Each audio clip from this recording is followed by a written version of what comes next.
Hey Thinkers, it's me, your girl, your host, Elena Grace, and you're listening to another episode of I've Been Thinking. So thank you for that. As always, we are thrilled to have you here. I am just so grateful for your listenership and participation. And during this week of thankfulness here in the US, especially, it is our Thanksgiving celebration here, which is what it is. I would definitely recommend, if you don't know a ton about the reality of Thanksgiving as a holiday here in the US, I would definitely recommend going and checking out last year's Thanksgiving episode.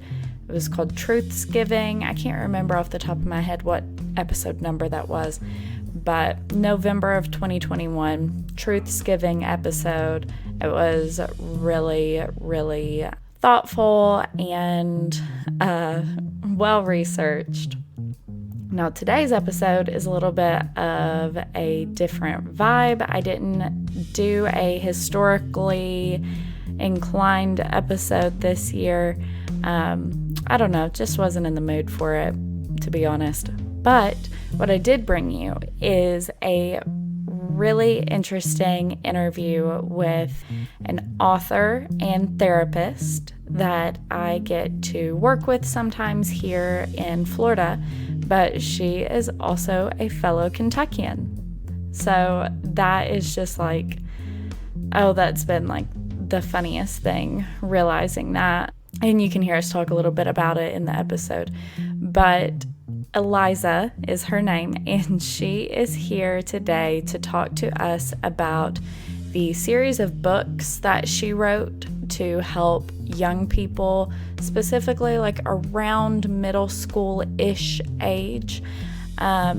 It's a series of novels, like shorter novels, that she is writing to help children learn coping mechanisms for bullying, as well as to kind of help them work through different perspectives and issues and gain empathy and all kinds of good stuff.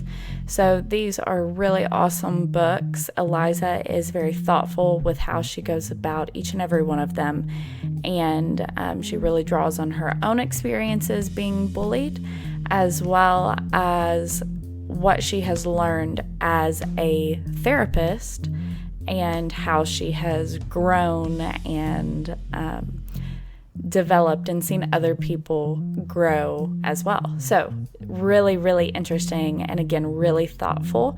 We talk about the books, we talk about some of the coping mechanisms that she discusses or that she kind of shows in the books. We talk about our own experiences with being bullied in school. So I really hope that you guys enjoy. Now, my editor, Tyler, he did point out to me, because I forgot on our last episode before this, I forgot to tell you guys that there were a few sound issues at the very beginning of the episode. So I'm getting like messages, people saying I thought my headphones were broken, but it was just in the episode. And I'm like, oh crap, I forgot to warn everybody, right? Because normally I do if there's a sound issue. So because of that, and because Tyler reminded me this time, this is me telling you, just a few times randomly throughout the episode, her sound kind of cuts. That's just the nature of the beast when you're doing remote recording of episodes. But the content is good, the episode is interesting, and Eliza's contributions are really wonderful and thought-provoking. So, with all that being said, here's Eliza.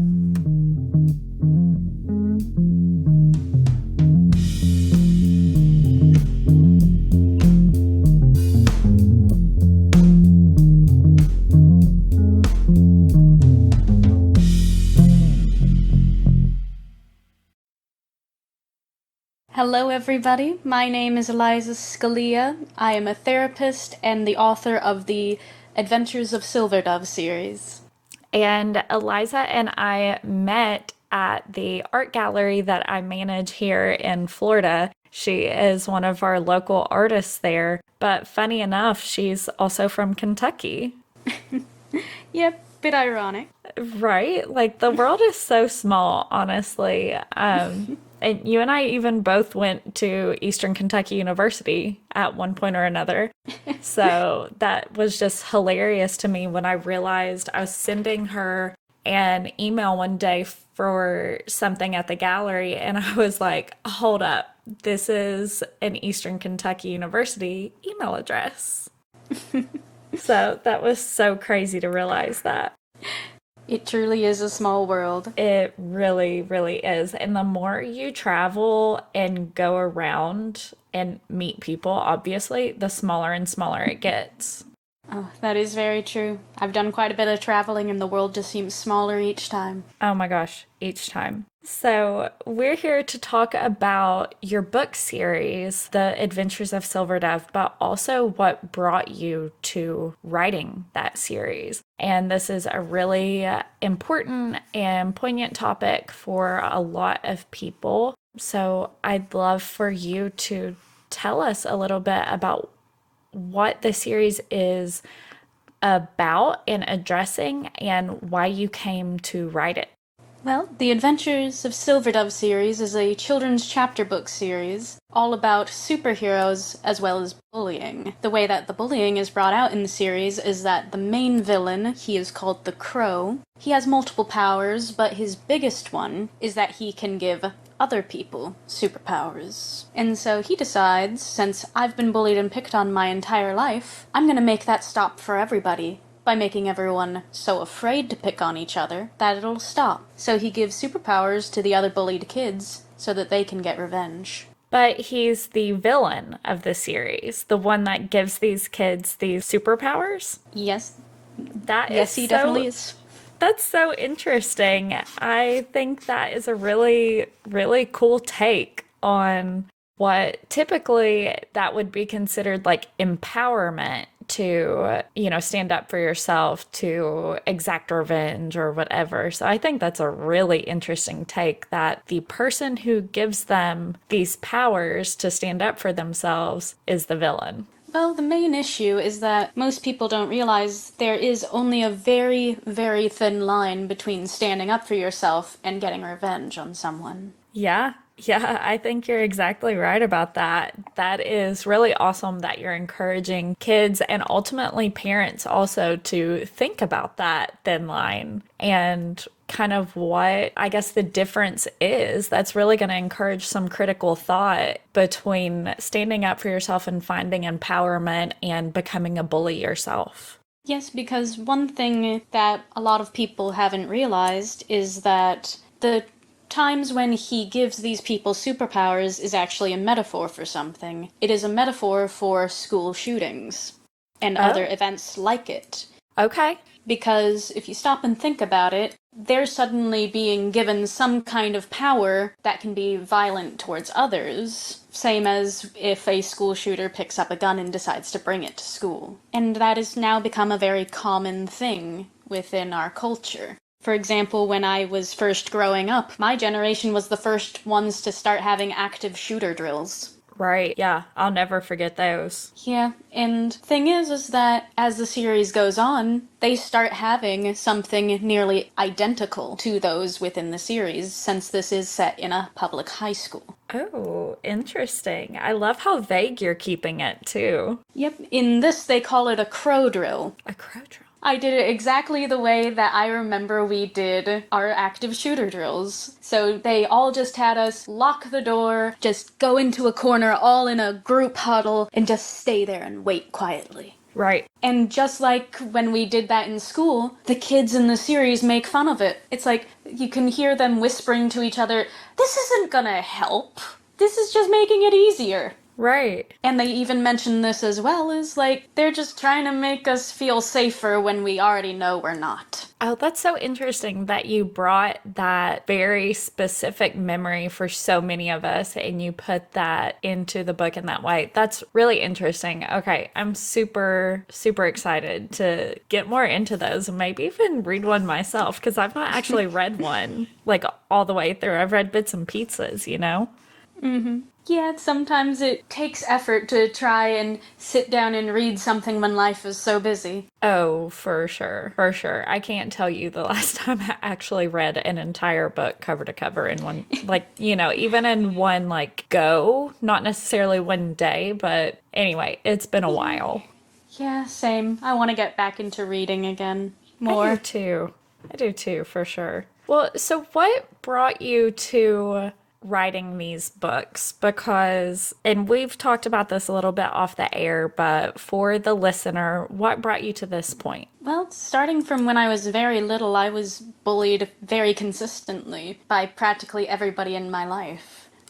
Even a few teachers on a couple occasions, which was extremely disheartening. Yeah. And I always loved superhero stories, even before they became popular in media. When these people first get their powers, usually younger people in school, they immediately start doing the right thing, going and being a vigilante, all that. My first thought seeing that was, I'd get a little bit of vengeance first. I'd still do that, but I'd want to do something for myself first. And that's kind of where the idea of the Crow comes in, because he's sort of based on how I felt during that time, and Silver Dove, since you see both of their perspectives, she is how I view things now that I've experienced it and gotten through it. That is really, really awesome to provide both of those perspectives because I think that is something that we so often struggle with. The realization that one day we might feel differently about something after having experienced it already, if that makes sense.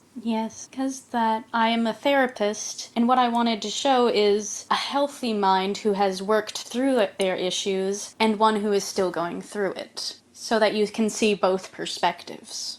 Yeah, that's awesome. I know that I was bullied pretty badly in elementary school, but also definitely in middle school and high school. And at the time, I didn't have the resources nor the perspective to get through it. And that's not something that I really blame anybody for. I just didn't really know what to do with it, and my parents did the best they could for sure. And they tried as hard as they could to help me through it. But only as an adult, really, did I realize one, kind of the extent, but also the fact that it wasn't as lasting as it felt in the moment. Like it wasn't going to last for the rest of my life, But in that moment, when you're in a small town at a small school being bullied by like half the people that feels like a very forever kind of thing. And luckily, I did get through it and I did have some good friends. Very few, but I had a few good friends and they helped me the best that they could. And my parents helped me the best they could. And I got through it. And then I realized the world is so much wider than what I was experiencing in that moment. And that there are so many better people and people who accept you and people who love you. Even when you're being a shithead, they love you because those are the people that you want to be around, not the awful, miserable people that want to make your life miserable because theirs is. So anyway, that's my little soapbox for the moment. But I am so grateful that you're taking your experiences and you're showing people those two perspectives and kind of hopefully giving them coping mechanisms to get through them. Yes, because one thing that I wanted to show is that there are coping mechanisms being used, but I tried to put it in a more subtle way so that it's not completely in your face. But the boy who is the crow, his name is Luis, he starts becoming more interested in art. And he is actually best friends with the girl who is Silver Dove, they just don't know it. Oh, how And funny. and she actually encourages him in his art. She wants to help him feel better. And it actually does build his confidence. That's awesome. Yes, and thinking back to something you said earlier, that it's hard to see past the moment when you are stuck in the bullying, there are a couple reasons why. For the human mind, we are not designed to think in long term. We're designed to think here and now, or what I can do in this moment. That's why a lot of people find it very difficult to plan ahead for, say, retirement or whatever, because they can't truly imagine themselves there. And also, humans are known as social creatures, meaning that, like horses and wolves, we want to be in a group. We would go insane if we were trapped by ourselves with nobody to communicate with. And if the group is against you, or seems to be, that can be very maddening. Yeah, that's really interesting. And that's awesome that you were able to take your education and perspectives as a therapist and turn them into these books to hopefully provide that kind of insight and help to children, and especially children who maybe they can't afford therapy or they don't have the support system to give them therapy in one way or another, but they can afford this, your books are, I think, like $15, $16. They can afford that book. Oh, they're actually a lot cheaper than that. Oh, well, perfect. Love Because I that. want I want everybody to have access to it. I love that about you. So, do you think that without having well, okay, wait, pause. Did you follow this track as a therapist because of your experiences as a young person? So, are you asking why I became a therapist, and is this Yes. my reason? Okay. Yes. Well, for me, my reason for becoming a therapist is that growing up, I used to have panic attacks quite often, but I didn't know what they were, and nobody ever really explained it to me. I didn't have therapy, and so I had to figure it out on my own. And I don't want anybody to go through that. I very much relate to that. I was experiencing depression at one point in college. I didn't know that's what it was. I was talking to my mom one day about it, and she said, Elena, I think you're depressed. I was like, why? I didn't think I could be. Like, I didn't think I had any reason to be depressed. And she was like, you don't have to have a reason, you just can be. And so I'm really grateful that even though my parents didn't always tell me, for example, that my family has a history of anxiety, they didn't tell me that until after I was diagnosed with anxiety and was medicated for it. So at that point, my mom was like, oh, yeah, your aunt has that too. I was like, that would have been great to know. And then eventually, like, it all kind of made sense. But, without knowing that my family had that history of mental illness to one degree or another, I felt like I wasn't allowed to have it myself, and I felt like I didn't have a reason to. But they've been so supportive in spite of, not telling me that I had basically a predisposition to it. Yeah, and that is one thing when it comes to American culture, is that we feel like we need to have an excuse, or we play the comparison game with other people. It's like, well, I can't be depressed, that person has it a lot worse than I do. But it doesn't matter about that person, what matters is you. Yeah, you're exactly right. You're exactly right. And something that I've seen a lot recently on Facebook is people sharing this little quotation, whatever, and it says something along the lines of the same pressure that hardens the diamond crushes the coal, or something like that.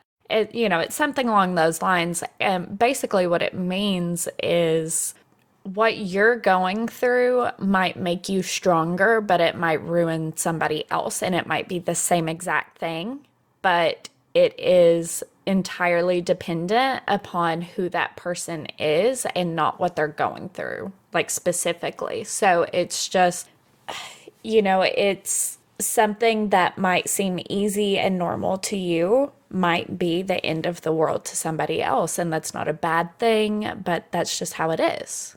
That is very true. And what may hurt you, that would be fine with them. Exactly. It's all a matter of perspective. Absolutely. It is all a matter of perspective. And, that's what I've been thinking is really about is highlighting different perspectives and uplifting those so that people can grow in their view of the world and can critically think and all of those things. Because I have realized in my years of being bullied and then of growing through it and realizing that the world is so much wider and so different than how I thought it was, that if I had known a lot of these things, I might have been a different person sooner. Yeah.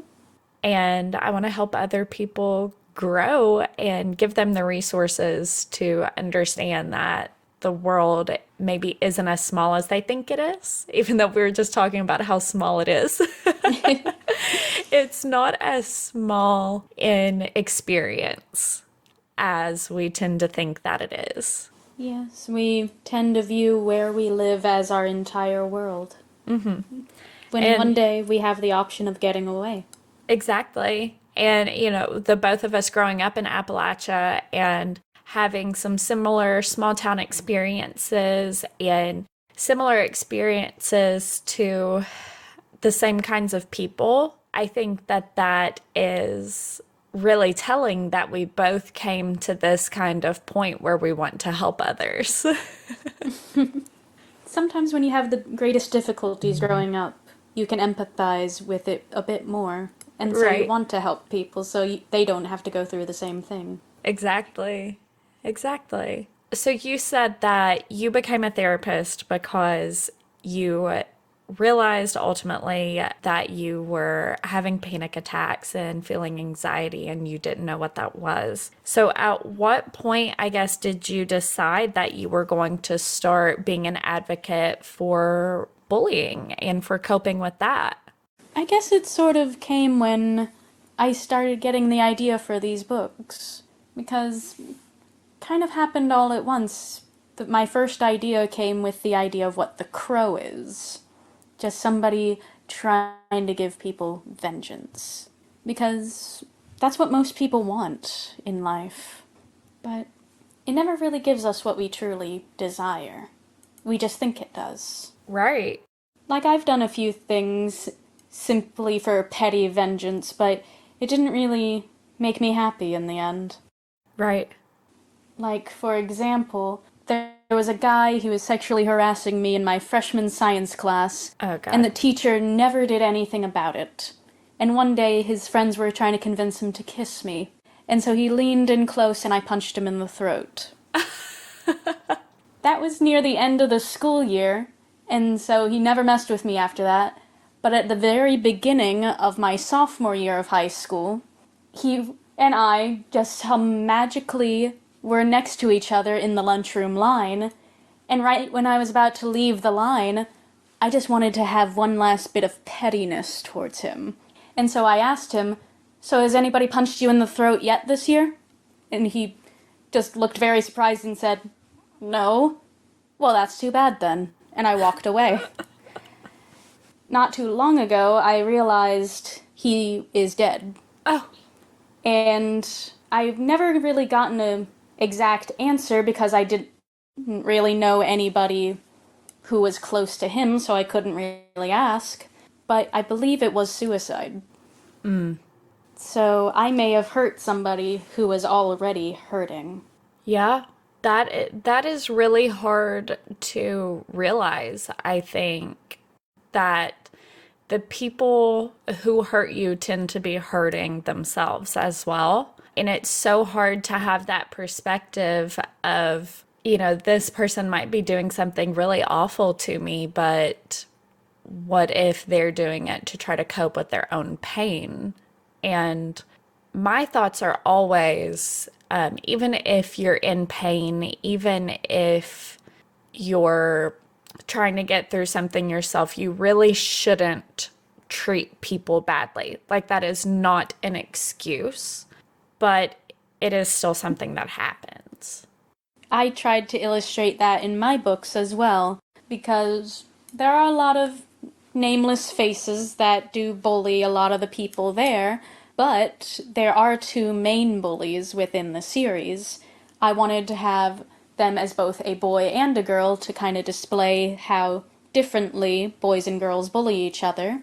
And the main guy bully, his name is Alex. It is implied that he might be abused at home, which is why he's doing this at school. Right. But you don't see that until a little bit later in the series. That is an awesome character development, that you have that person that at the beginning of the series, maybe you just hate that character. And then later you realize that they're more complex than you ever thought they could be, because that's really how it is in life. That is true. Nothing in life is ever truly simple. It's not, nothing is ever black and white. Nope, everything is just a mottled gray. That's so true. So, so true. Yeah, for him, Alex, he is seen as this very horrible person, but nobody ever wants to mess with him back, because everybody seems to love him and hate him at the same time. Oh, that's so interesting. Yes, because that's kind of the dynamic I saw with a lot of the bullies I saw in school. For example, there was this one guy in my English class, I think my sophomore year of high school, and everybody would laugh at whatever he said when he was bullying somebody, because I guess he did have a few good wisecracks in there, but nobody ever really liked him that much. Like, something that I've realized as an adult is that he was a short, kind of chubby, not very attractive young man. Mm-hmm. And he was only teasing girls. So, one thing that he may have been struggling with is that I can't get any girl's attention unless I say something mean. Right. Because that seemed like the struggle he was going through. Because every time he did something to one of these girls, he seemed happy that their attention was on him. Right.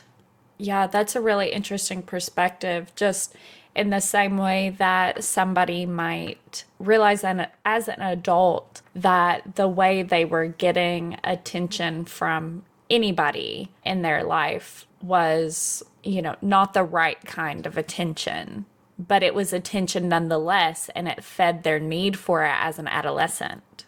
Yeah, because no matter what the attention is, it is attention. Right. And human beings, especially when, as a child, you do need attention. Because if you have the focus on you, that's how you learn. That's how you learn how to do certain skills. That's how you learn how to be a human being in our world.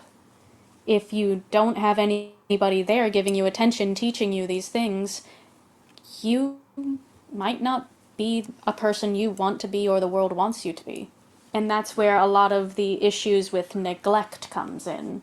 Even if you're still giving the child food and whatever, if you don't teach them how to be a human being, they're never going to have a functioning life until they get that attention, until they get that help. Yeah, and until they learn how to function in society. Sometimes you get a kid that's smart enough to be able to figure it out on their own, but they still have the emotional issues. Mm-hmm. Because we do need the attention to be a functioning human being. We cannot be invisible. Right. Oh, how interesting.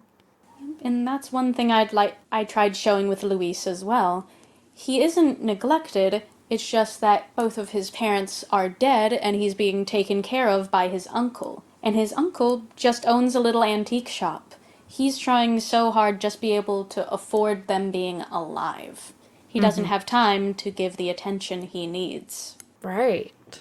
And when it comes to Luis, the characters learn how to use their superpowers from different people. They get their powers from these magical pins that they wear. Columba, who is Silverdove, her grandmother had the pin before her, so her grandmother teaches her. Luis, he just gets his randomly, and so the person teaching him isn't even a person. It is what's called the guardian of the pin, which is a talking crow named Shadow. And for him, Shadow becomes a surrogate mother. She helps him become a better human being, teaching him what he needs to be.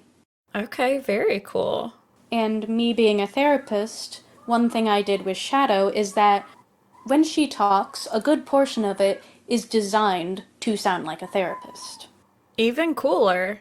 Yep, because she's one of the few people in his life that makes him question a lot of the things he does. Makes him question, makes him think critically, and makes him kind of realize that his actions aren't always going to get him what he thinks they are.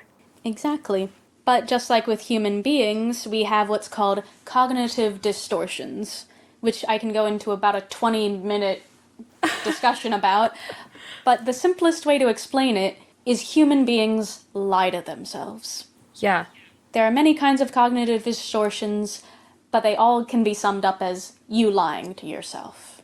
And so with Luis, he keeps making up these excuses for himself to continue his behaviors, just as we all do. Like, he sees the people he transformed, once they are their regular selves, they start improving. He thinks that's because he helped them. But no, it's because Silverdove helped them. Is that the same kind of idea as cognitive dissonance? Very similar, yes. Okay. So very, very similar. Okay. Because I have heard definitely of cognitive dissonance. I had not yet heard of cognitive distortions. So very interested in that. I'm going to look more into it. Do you want to give us like a super quick explanation of what that is? Well, I guess there are multiple kinds of cognitive distortions, and some of them can be you just see somebody looking at you a certain way, and you start making up stories in your head about what that look meant. You tell yourself that it means something, when that person could have just been looking at you. So you could take it in a negative way, or just be lying to yourself. For example, let's say a guy sees a girl glance at him at a coffee shop. He can either take it in a positive way, like, oh, is she interested in me? I mean, she was looking at me. That might be something. Or he can take it in a negative way of, oh, she was looking at me because she's probably laughing at me in her head. She thinks I'm ugly. She would never go out with somebody like me. When in fact, that girl could have just been looking at something right behind him. Right. I literally do this all the time. It's one of the more common cognitive distortions. I literally do that all the time. Or I catch myself like zoning out. Maybe I'm disassociating at the gym or something, and I'm completely zoned out, and I realize I've been staring, in somebody's direction or right behind their head. And I'm like, oh my gosh, I hope that this person does not think that I'm like interested in them, or that I think they're ugly, or whatever it is. I'm like, I hope this person doesn't feel that way. Yeah, it is a delicate balance of helping people not feel bad about themselves, even if you don't know them. Right. Oh my gosh, that's so funny. I did not know there was a name for that, but now I'm so glad I do. Yeah, it is an interesting thing to look at, because if you look at a list of different cognitive distortions, it's like, oh, I do that all the time. Oh dear. Oh dear. Yeah, I find myself realizing those things a lot. Oh, how funny. Well, Eliza, is there anything else that you really want to make sure we get across today to the listener as we kind of start to wrap up? Because I don't want to take any more of your time. We're starting to get to kind of our wrap up point. What do you want to make sure that you leave the listener with? Well, I guess I can say is that everyone gets bullied in life, even if it's only for a small moment or for many years. Thing is, though, is that it does get better. You just need to focus on you and what you want. Because things always change. That's one of the few certainties of life. You can always rely that there will be taxes, there will be death, and there will be change. no matter how things feel right now, it will be different, whether it's going to be tomorrow or years from now. But you get to decide where you go. Nobody else does. So just decide on what you want and try to make it as positive for you and for everyone else as much as possible. That's really beautiful. And that's a really mic drop, poignant ending. I thank you so much for that. You're very welcome. Do you have, well, I know that you do have a website, you have your blog, you have all of that. So tell the listener where they can find you and where they can find your books. Alrighty. My blog and website are all connected under elizascalia.com. So that is ELIZASCALIA.com. And I post a blog in there pretty often. Haven't been able to recently because my fiance had some minor surgery, so I've just kind of been focusing on that. He is fine. Okay, good. But yeah, everything else kind of went out of my mind. Yeah, for sure. That poor sweet man. Yeah, he's doing great though. Good. But yeah, you can see all of my books on there. And all books are available on Amazon. So when you look at the list of books, all of the ones with a colorful comic book-like cover, those are the Adventures of Silver Dove. The black and white covers, that's for a self-published series that I did years ago. That is definitely not for children. That is very violent. It was based off my childhood living in a very bad town. Oh God, I'm sorry. I'm sorry that I laughed at that too. That's... No, it's okay. Oh Lord. Yeah, you've told me about those. Yeah, definitely not for children. Oh my gosh. And if you're local to Florida, you can also find the books at Artful Things in Niceville. Oh, just a little plug for the gallery there. Oh my gosh. Eliza, thank you so much. I'm going to have definitely the link to your website and to your Amazon storefront on the blog post on my website for today's episode at ivebeenThinkingpod.com, www. And there will be a link to that post in the show notes for today's episode too, okay? Thank you. I really appreciate that. Absolutely. I want to support you in every way I can. And with that, listeners, make sure that you follow along with I've Been Thinking on Instagram at I've Been Thinking Pod. Follow or subscribe wherever you're listening. Give us a rating and a review wherever you're listening. And I'll talk to y'all next time. Thank you, Eliza, so much again for being here. Thank you for having me. Of course. Thank you all again for listening to this episode with us today. And just a quick reminder to help the pod completely for free, leave us a rating and a review on Apple Pods or Spotify, and make sure that you're subscribed or following wherever you listen. Make sure that you follow us on social media at I've Been Thinking Pod on Instagram, I've Been Thinking with Elena Grace on Facebook, and make sure that you subscribe to the monthly newsletter at ivebeenThinkingPod.com. I've Been Thinking is hosted by Elena Grace Campbell, editing and sound production by Tyler Miller, proudly presented by Stoveleg Media.